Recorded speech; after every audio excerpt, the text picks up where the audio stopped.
Assalamualaikum warahmatullahi wabarakatuh. Hai, perkenalkan, nama saya Reva Desrina Putri dengan NIM 23042332. Saya merupakan mahasiswi dari program studi Ilmu Administrasi Negara. Kali ini saya akan memaparkan materi singkat tentang sistem, bentuk, dan sifat pemerintahan dengan mata kuliah Pengantar Ilmu Pemerintahan, dosen pengampu Dr. Nora Eka Putri, SIP MSI. Baik, untuk materi pertama yaitu sistem pemerintahan. Sistem pemerintahan adalah suatu tatanan utuh yang terdiri atas berbagai komponen yang bekerja saling bertergantungan dan mempengaruhi dalam mencapai tujuan dan fungsi pemerintahan. Sementara itu, dalam ilmu negara umum, sistem pemerintahan ialah sistem hukum ketatanegaraan, baik yang berbentuk monarki maupun republik, mengenai hubungan antar pemerintah dan badan yang mewakili pemerintah dan rakyat. Selanjutnya adalah tujuan pemerintahan. Tujuan pemerintahan Indonesia itu sendiri telah tercantum dalam pembukaan Undang-Undang Dasar 1945, yaitu melindungi segenap bangsa Indonesia dan untuk memajukan kesejahteraan umum, mencerdaskan kehidupan bangsa, serta ikut melaksanakan ketertiban dunia berdasarkan kemerdekaan, perdamaian abadi, dan keadilan sosial. C. Bentuk pemerintahan. Dalam suatu negara, pemerintah akan menjalankan sebuah bentuk tertentu. Bentuk pemerintahan adalah menetapkan pihak pemimpin suatu negara berdasarkan undang-undang yang berlaku. Beberapa bentuk pemerintahan diantaranya yaitu monarki atau kerajaan. Bentuk pemerintahan ini adalah yang tertua di dunia.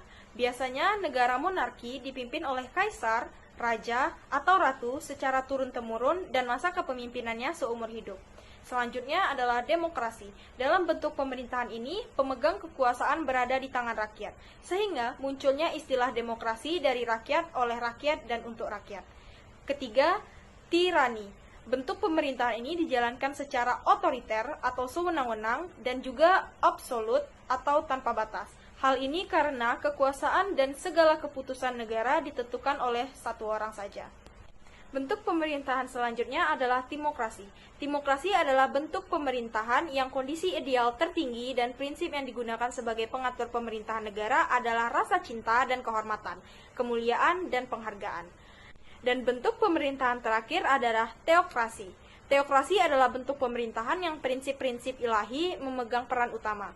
Negara yang menganut teokrasi sangat menjunjung dan berpedoman pada prinsip ilahi atau keyakinan kepada Tuhan dan agama. Dan untuk materi terakhir adalah sifat pemerintahan. Pemerintahan suatu negara memiliki berbagai sifat dan berbagai karakter yang mencerminkan suatu negara. Adapun sifat-sifat pemerintahan diantaranya 1. Kedaulatan. Pemerintah memiliki otoritas tertinggi dalam suatu negara dan memiliki kontrol atau wilayah atas rakyatnya. Kedua, kepemimpinan. Kemampuan atau kemahiran seorang pemimpin dalam memengaruhi orang lain dan mencapai suatu tujuan pemerintahan. Ketiga, otoritas. Pemerintah mempunyai wewenang dan membuat kebijakan, mengeluarkan peraturan, dan menjalankan fungsi pemerintahan. Keempat, efisiensi. Pemerintah berupaya untuk menjalankan tugas-tugasnya dengan baik dan efektif. Kelima, keadilan, adil dalam setiap kesempatan. 6. Transparansi. Keterbukaan informasi oleh jajaran kepemerintahan yang dapat diakses oleh masyarakat atau publik. Terakhir, stabilitas. Kondisi dinamis yang proses pembagian kekuasaan dalam negara yang tidak boleh liar, tidak konstitusional, dan keluar dari nilai-nilai demokrasi berdasarkan Pancasila dan Undang-Undang NKRI 1945. Baik, mungkin hanya itu presentasi dan pemaparan materi singkat dari saya. Lebih dan kurang saya mohon maaf. Terima kasih untuk kalian semua yang telah menonton. Assalamualaikum warahmatullahi wabarakatuh.